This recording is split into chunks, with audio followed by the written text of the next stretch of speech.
الحمد لله كفى والسلام على عباده الذين اصطفى أما بعد أعوذ بالله من الشيطان الرجيم بسم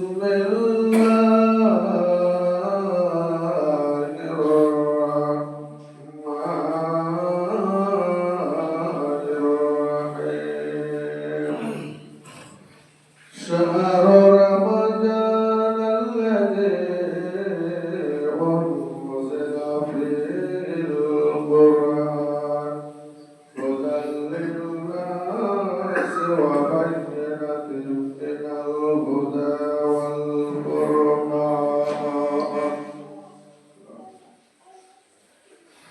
উপস্থিত মুসলিম সমাজ সর্বত্রই মহান স্রষ্টার প্রশংসা, যে মহান রব্বুল আলামিন বিগত 11টি মাসের পর আমাদেরকে একটি মর্যাদাপূর্ণ মাসে বেঁচে থেকে সুস্থ থেকে তার ইবাদত করার ক্ষমতা ও শক্তি প্রদান করেছেন। সংক্ষিপ্ত ভাষায় তার প্রশংসা করে সকলে বলুন আলহামদুলিল্লাহ। অতঃপর তার রাসূল পথ প্রদর্শক হযরত মুহাম্মদ মুস্তাফা সকলে বলুন সাল্লাল্লাহু আলাইহি ওয়াসাল্লাম প্রতি সহস্র দরুদ ও শান্তির ধারা বর্ষিত হোক। আল্লাহুম্মা সাল্লি আলাইহি আল্লাহুম্মা বারিক আলাইহি।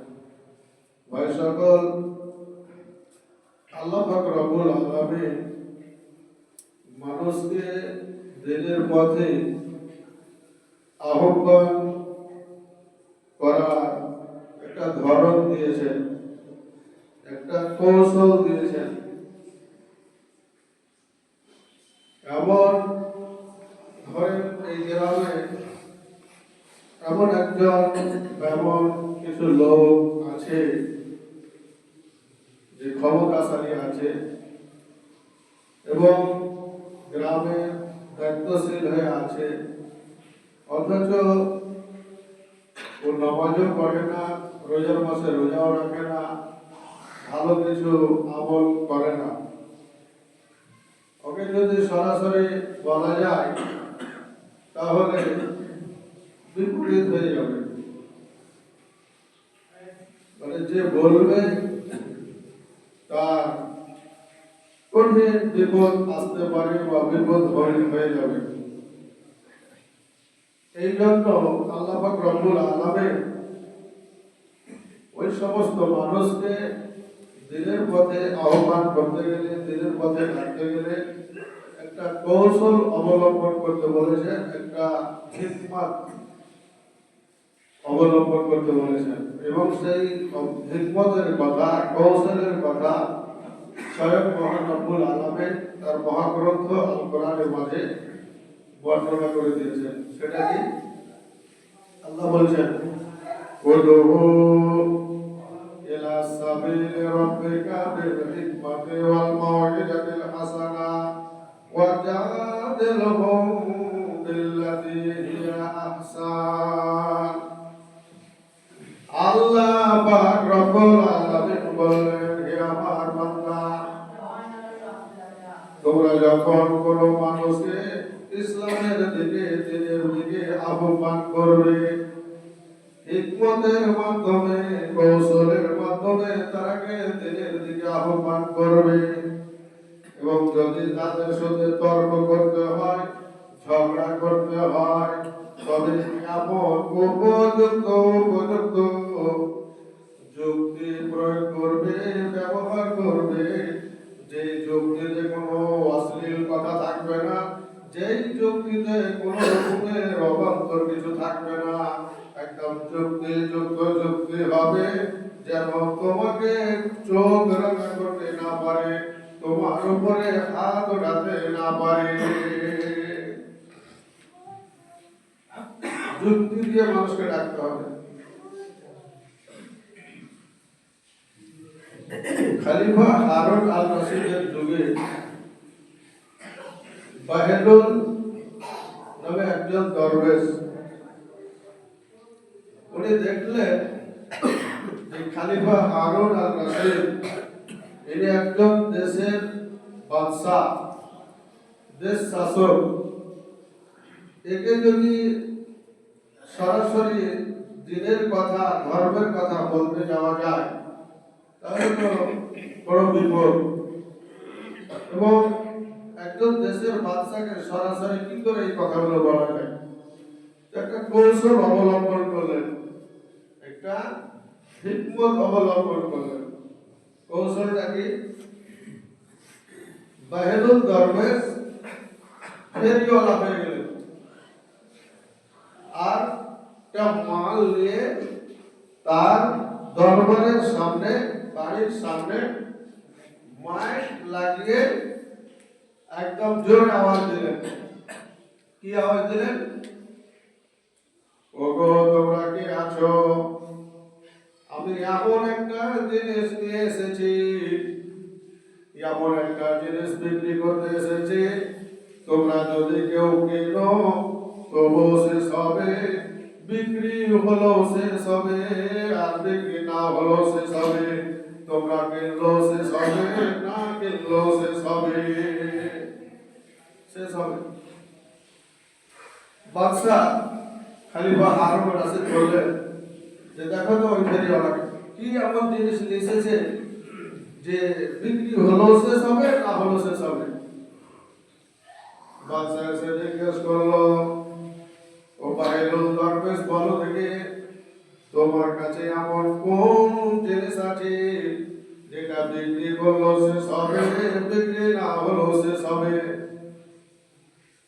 বাহেদুল দরবেশ বললেন, বাদশাহ নামদার, আমার কাছে এমন একটা জিনিস আছে যে জিনিসটার নাম হলো বড়, যদি আমার কাছে কেউ কেনে বা বিক্রি হয় তবু শেষ হবে, আর যদি কেউ না কিনে না বিক্রি হয় তবু সময় হলে শেষ হয়ে যাবে, থাকবে না। ব্যাপারটা তো সত্য, কথাটা মিথ্যা নয়। বড় এমন একটা জিনিস, কিনলো শেষ হবে, না কিনলো সময় হলে শেষ, গলে গলে গলে গলে শেষ হয়ে যাবে। বাহিরুল দরবেশ বাদশাহ খলিফা হারুন রশিদকে বলার সুযোগ পেলেন, বাদশাহ নামদার, এই যে রোজার মাস এসেছে, রোজার মাসে কেউ নামাজ পড়ছে, কেউ রোজা রাখছে, ভালো ভালো আমল করছে, তবুও তার সময়টা শেষ হয়ে যাচ্ছে। আর এমন কিছু মানুষ আছে, রোজার মাস এসেছে, একটা নেকের মাস এসেছে, খুব দামি মাস এসেছে, এই দামি মাসেও, দামি মাস পাওয়ার পরেও, মর্যাদা সম্মানী মাস পাওয়ার পরেও সেই নামাজও পড়লো না, রোজার মাসে রোজাও রাখলো না, ভালো কাজ করলো না, তারও কিন্তু সময়টা চলে যাচ্ছে, তারও সময় চলে যাচ্ছে।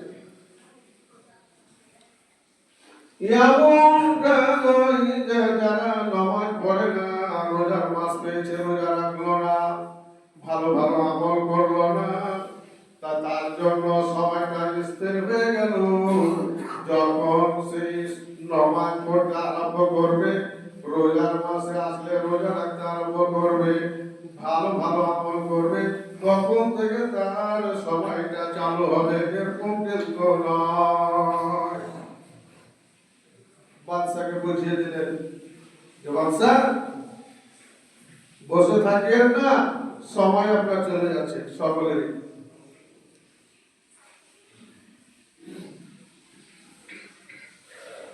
দুই নম্বর কৌশল অবলম্বন করলেন,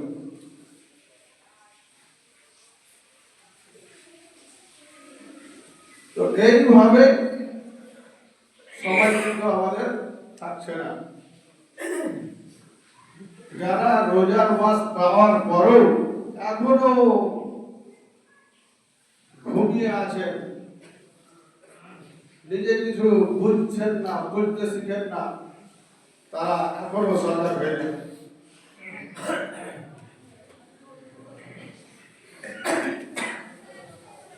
আল্লাহ পাকের নবী নবী মুহাম্মদ সাল্লাল্লাহু আলাইহি সাল্লাম কি বললেন?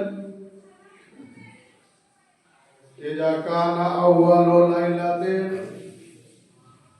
মিন শাহরি রমাজানা ওয়া সুফিরাতিশ শায়াতিন ওয়া মারাদাতুল মিনাল জিন্নি ওয়া কুল্লিকাত আবওয়াবুন নার ফালাম ইফতা মিনহা বাবুন ওয়া ফুতিহাত আবওয়াবুল জান্নাতি min abwabil jannati wa lam tudlam falam yufta minha babun wa yunadi munadi ya baghi al khair ya baghi ash-shar aksir ya baghi al khair aqbil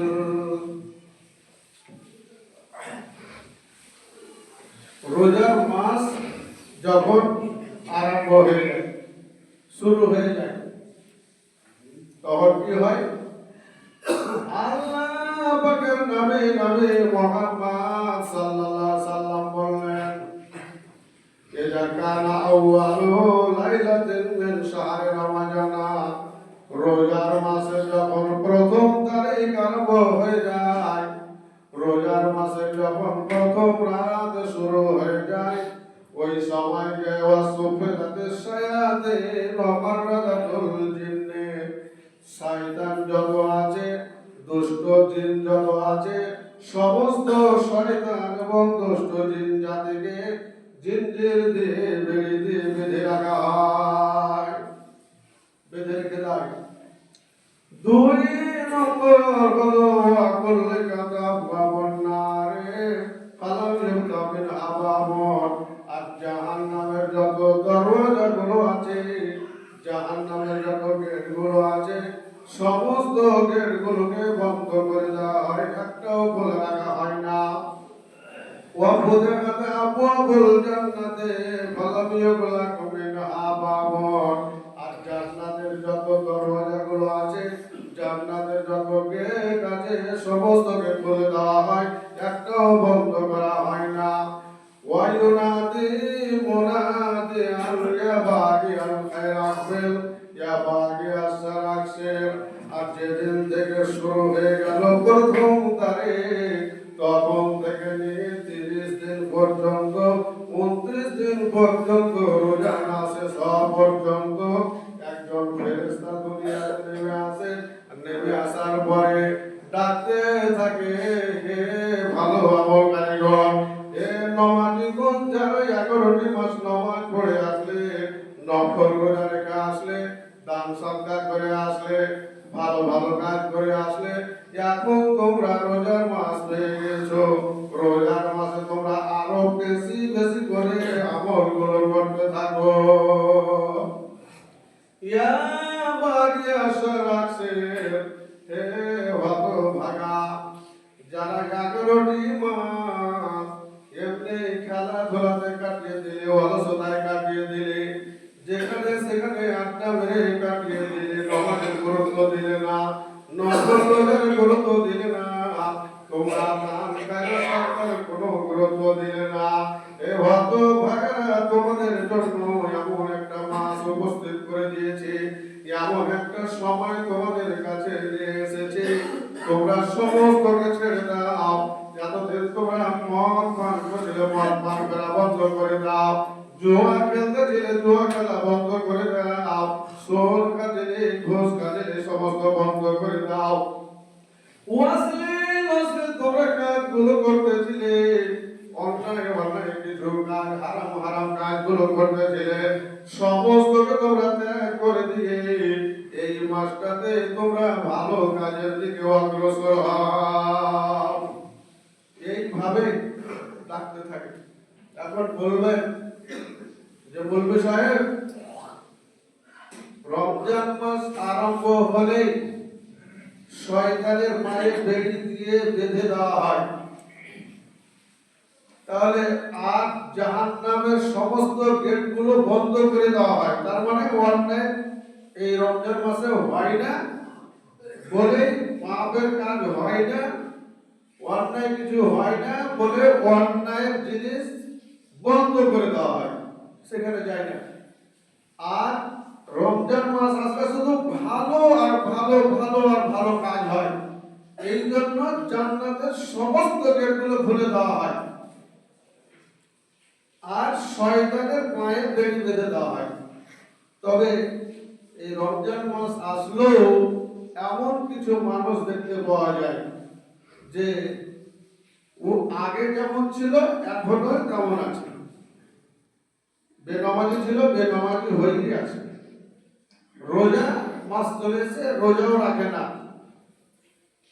দান খেরাও তেমন করে না, আপনার গান বাজনাও তার কাছে বন্ধ থাকে না, মদও বন্ধ থাকে না, জুয়াও বন্ধ থাকে না।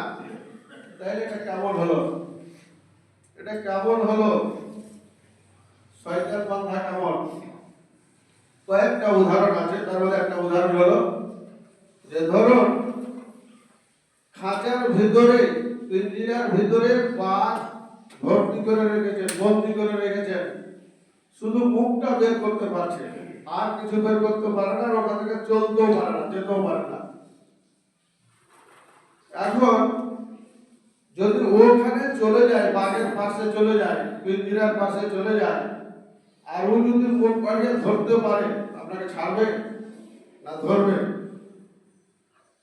ঠিক তেমনই এই রমজান মাস আসলে শয়তানের পায়ে বেড়ি দিয়ে বেঁধে দেওয়া হয়। এটা সত্য নবীর হাদিস, মিথ্যা প্রমাণ কিয়ামত পর্যন্ত হবে না।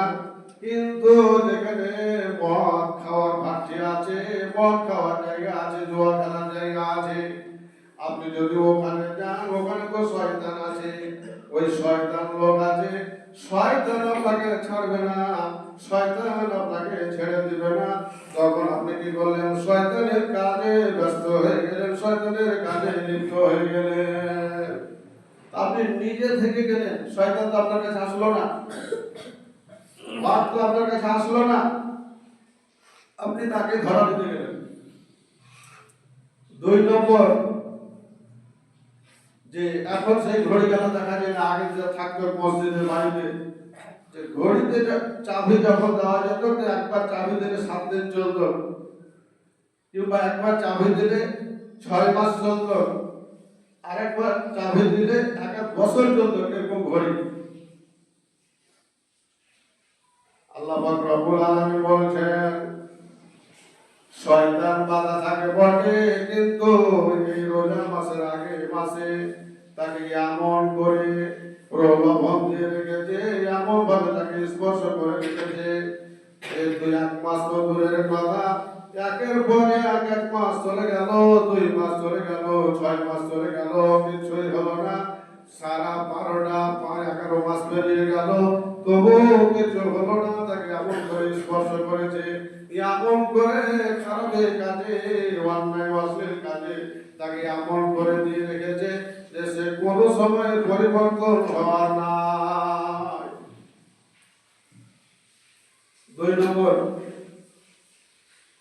যে সাপ যখন কাউকে দংশন করে, দেখবেন ওকে পরীক্ষা করার একটা জিনিস আছে, ওকে টক খাওয়াবেন, ঝাল খাওয়াবেন। যদি ঝালকে ঝাল বলে, টককে টক বলে, তাহলে জানবেন যে একে বিষাক্ত সাপে দংশন করেনি। আর যদি টককে টক না বলে, ঝালকে ঝাল না বলে, তাহলে জানতে হবে যে বিষাক্ত সাপে দংশন করেছে। তো যদি ছোটখাটো অল্প বিষাক্ত সাপে যদি দংশন করে থাকে, গ্রামের হসপিটালগুলোতে নিয়ে যাবেন, ওখানে ভালো হয়ে যেতে পারে। যদি আরেকটু বেশি বিষাক্ত সাপে দংশন করে থাকে, আপনার এগুলো হসপিটালে হবে না, এর চাইতে বড় হসপিটালে নিয়ে যেতে হবে। বড় ডাক্তার আছে, ওখানে বড় মেডিসিন আছে, ওখানে গিয়ে দেখা গেল কারো ভালো হলো না। কিংবা যদি মাঝারি সাপে দংশন করে থাকে, তাহলে ভালো হয়ে যাবে। আর যদি বিষাক্ত সাপে দংশন করে থাকে, ওর চাইতে বেশি, তাহলে আপনাকে পিজিতে নিয়ে যেতে হবে, রাজ্যের হসপিটালে নিয়ে যেতে হবে। ওখানে বেশি দামি দামি ডাক্তার আছে, অভিজ্ঞ ডাক্তার আছে, মেডিসিন আছে, ওখানে ভালো হবে। আর যদি সব চাইতে মারাত্মক বিষাক্ত সাপে দংশন করে থাকে, পিজিতে নিয়ে যেও, রাজ্যের হসপিটালে নিয়ে যেও, বড় বড় ডাক্তারের কাছে নিয়ে যেও, কিন্তু করা যাবে না। ঠিক তেমনই এমন কিছু মানুষ আছে আল্লাহ পাক রব্বুল আলামিন নবী বলছেন এবং আল্লাহ পাক বলছেন যে এমন কিছু মানুষকে শয়তানে দংশন করে রেখেছে যে এক এক করে 1 মাস 2 মাস করতে করতে করতে করতে 11টি মাস পার হয়ে চলে গেল, তবু সেই পরিবর্তন হলো না।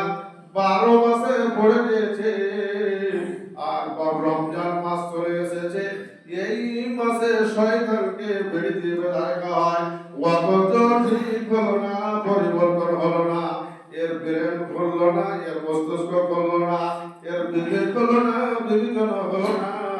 আল্লাহ পাক রব্বুল আলামিন বলছেন রোজার মাস আসলো সেই ঠিক হবে না। এই করতে করতে করতে করতে এইভাবে সে দুনিয়া থেকে বিদায় হয়ে যাবে।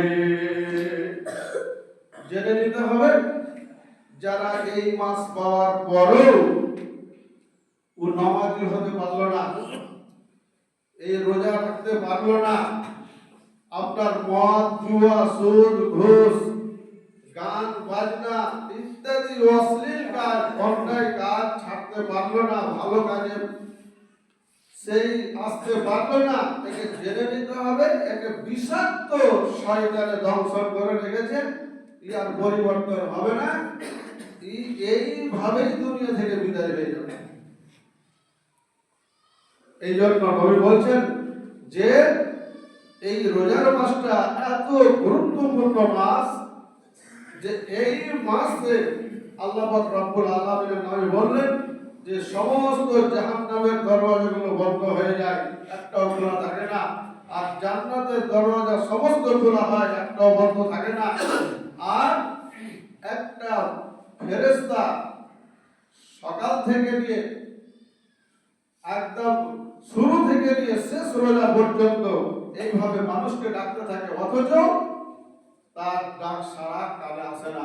এর মানে একে বিষাক্ত শয়তানে দংশন করে রেখেছে, ইয়ার পরিবর্তন হওয়ার নাই। কি ভাগ্য এই পোড়া, এই কপাল পোড়া, এর ভাগ্য খারাপ।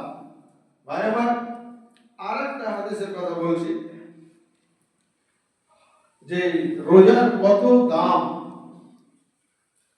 আল্লাহ পাকের নবী মুহাম্মদ সাল্লাল্লাহু আলাইহি ওয়াসাল্লাম বলেন মান সামা রমাদানা ঈমানান ওয়া ইহতিসাবান কুফিরা লাহু মা তাকাদ্দামা মিন জামবিহি।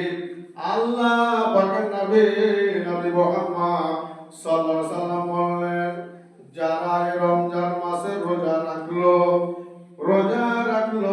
শুধু রোজা রাখলে হবে না, শুধু রোজা রাখলে হবে না যে রোজার মাসে সে রোজা রেখে দিলাম শেষ, কাজ আমার ডিউটি শেষ না। দুটা শর্ত লাগিয়ে দিয়েছে আল্লাহ পাকের নবী, দুটা জিনিস ভিতরে ঢুকিয়ে দিয়েছে।